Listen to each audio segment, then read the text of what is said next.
Salam, Horas, Bapak Ibu, Saudara-saudariku yang terkasih di dalam Kristus Yesus.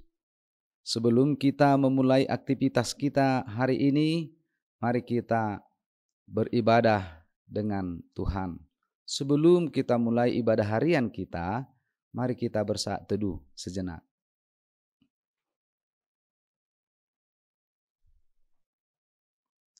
Amin. Mari kita bernyanyi dari buku ND nomor 2 ayat 1.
Kasih karunia dan damai sejahtera dari Allah Bapa dan dari anaknya Tuhan Yesus Kristus yang menyertai Bapak Ibu saudara-saudariku sekalian. Amin.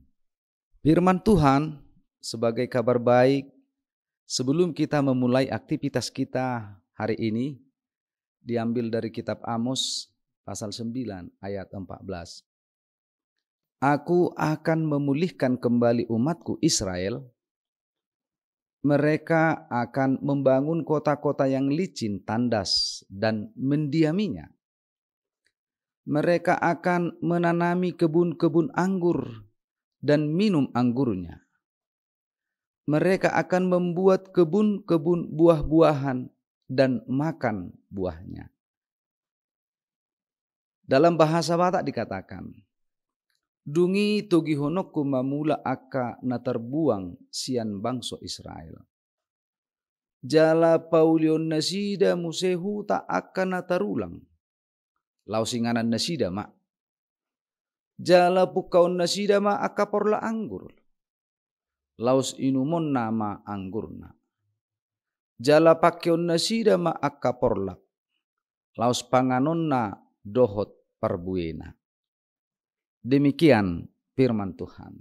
Bapak, Ibu, saudara-saudari yang terkasih di dalam Kristus Yesus. Seperti apapun seorang ayah dan ibu menghukum anaknya, ketika anaknya kembali kepadanya, pastilah menerimanya dengan kasih. Itulah gambaran yang dilakukan Tuhan kepada umatnya Israel. Sedemikian kerasnya hukuman yang dilakukan Tuhan kepada umatnya. Namun Tuhan kemudian memulihkan mereka.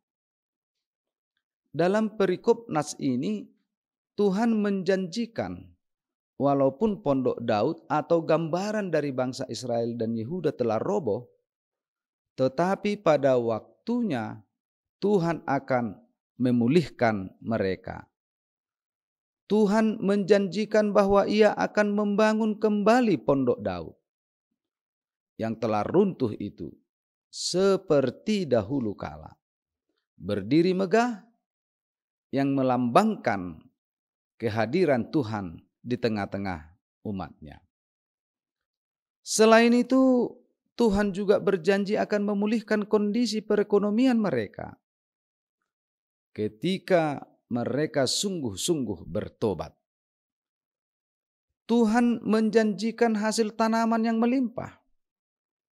Bahkan proses menabur dan menuai saling susul menyusul. Artinya bahwa kuantitas dan kualitas dari hasil panen pun akan meningkat.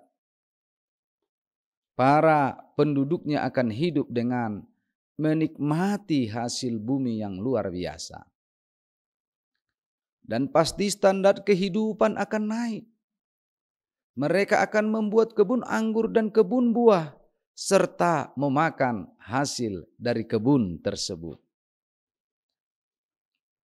Bapak, Ibu, saudara-saudari yang terkasih di dalam Kristus Yesus, nats ini memberikan suatu pengajaran berharga kepada kita. Bahwa ketika Tuhan memulihkan suatu bangsa, maka Ia akan memulihkan dengan total dan sempurna. Janji pemulihan Tuhan tidak pernah setengah-setengah kepada umatnya. Janji Tuhan akan pemulihan itu dapat digambarkan seperti Tuhan sedang menanam tanaman dan tanaman itu tidak akan tercabut lagi. Sehingga tanaman tersebut dapat bertumbuh dan berbuah. Artinya bahwa pemulihan dari Tuhan berarti kehidupan yang jauh lebih baik daripada kehidupan sebelumnya. Asalkan kita mau bertobat. Jika hidup kita mau dipulihkan oleh Tuhan, syarat pertama adalah bertobat dan memohon ampun kepada Tuhan akan kesalahan kita yang kita lakukan setiap saat. Oleh sebab itu jangan simpan segala kesalahan dan jangan tunggu hari esok untuk bertobat. Tetapi selagi masih ada waktu, mari memperbaharui hidup dan mohon ampun kepadanya agar hidup kita dipulihkan dan kita diselamatkan. Amin. Kita berdoa. Terima kasih Bapa Surgawi, firman-Mu kabar baik yang Tuhan sampaikan kepada kami, yang mengingatkan kami agar kami mengakui segala kesalahan kekurangan kami dalam hidup kami setiap saat. Sehingga dengan mengakui segala kesalahan tersebut, kami dapat memperbaharui hidup. Karena kami tahu dengan pertobatan dalam hidup, maka Tuhan akan memulihkan kehidupan kami ke arah yang lebih baik. Berkati kami satu hari ini, dan ampunkan kami dari segala dosa kami, agar kami semakin layak memuji dan memuliakan nama-Mu. Aktivitas kami satu hari ini, kiranya kehendak-Mu yang jadi. Terpujilah Engkau Bapa, sampai selama-lamanya. Amin. Anugerah Tuhan kita Yesus Kristus, kasih setia dari Allah Bapa, dan dengan persekutuan Roh Kudus yang menyertai saudara-saudariku sekalian. Amin.